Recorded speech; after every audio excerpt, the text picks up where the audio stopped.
peut-être je vois mal. Mais mon sentiment, c'est que, voilà, des candidats sont allés à une épreuve, à un examen. Le jury a ramassé les copies pour les corriger et donner les résultats. Et un candidat sur 12 a pris ses brouillons pour aller corriger et proclamer qu'il a gagné. Dit partout que c'est lui-même qui a gagné.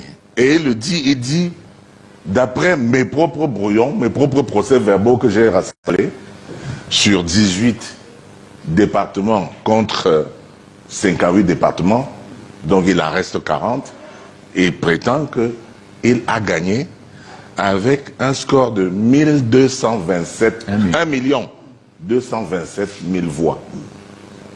Ça me pose un problème. Je veux dire, même si on... Et les CAM, donc, il a décrit, tout le monde a suivi, c'est-à-dire, il y a un examen, et il a cru qu'effectivement, Elekam était comme le professeur qui rentrait avec les copies. C'est là que l'analyse du RDPC se révèle. Non, monsieur le ministre, Elekam n'est pas le professeur qui rentre avec les copies. Les copies sont corrigées sur place.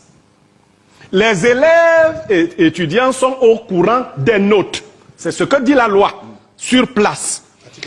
Il n'est donc pas possible que le professeur étant parti de là avec les copies, qu'il considère qu'il a le droit d'aller corriger. Mais en fait, la parole, les Bassa disent, la parole ne vient pas souvent d'à côté, elle vient de loin. C'est-à-dire que dans un acte manqué, vous pouvez dire, c'est-à-dire Elekam se retire et s'en va donc corriger.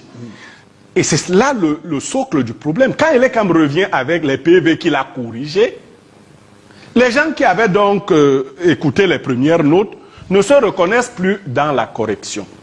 Première chose. Deuxième chose. Deuxième chose, poursuivez. Nous entendons généralement dire les gens n'ont pas de scrutateurs dans les bureaux de vote. Bouba, vous et moi entendons ça. Tel n'est pas prêt parce qu'il n'a pas de scrutateur.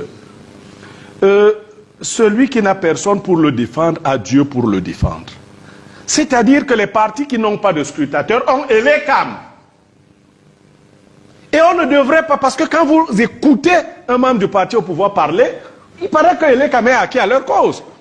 Si on a un juste juge qui est dans la salle, on ne devrait pas craindre de n'avoir pas eu de scrutateur. Et d'où vient-il que les gens pensent que Elekam doit confisquer? Parce qu'on parle de tout un marchandage. Elekam donc devient le bras séculier du parti au pouvoir qui refuse à ceux qui n'ont pas pu être présents dans les bureaux de vote, les PV. Elekam devrait les rendre disponibles à tout le monde. Public. Il ne le fait pas. Et il jette donc du discrédit sur sa technique qui consiste à les ramener afin de les ressortir dans une commission de recensement déjà parfait. C'est ça le problème. Si le processus où est représenté tout le monde, n'est-ce pas? Non, malheureusement, une fois que le professeur, moi j'ai enseigné, si le professeur rentre avec des copies non anonymées, il va à la maison, il revient avec les mêmes copies, on les refuse. C'est le principe des enseignants. Il est là. Vous ne pouvez pas aller à l'examen. Si on surprend d'ailleurs un enseignant qui corrige le bac, qui est rentré avec les copies à la maison, ces copies sont annulées. Donc, où va Elekam pendant la correction qu'il fait et à quel moment?